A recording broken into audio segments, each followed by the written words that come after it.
بسم الله الرحمن الرحيم. الحمد لله الذي أنزل على عبده الكتاب ولم يجعل له عوجا قيما لينذر بأسا شديدا من لدنه ويبشر المؤمنين الذين يعملون الصالحات أن لهم أجرا حسنا ماكثين فيه أبدا وينذر الذين قالوا اتخذ الله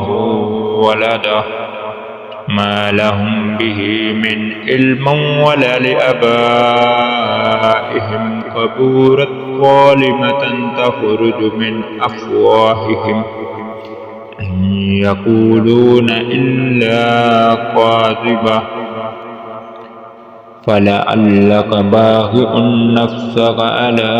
آثارهم إن لم يؤمنوا بهذا الحديث أسفا إن جعلنا ما على الأرض زينة لها لنبلوهم أيهم أحسن آمالا وإن لجائلون ما عليها سعيدا جروزا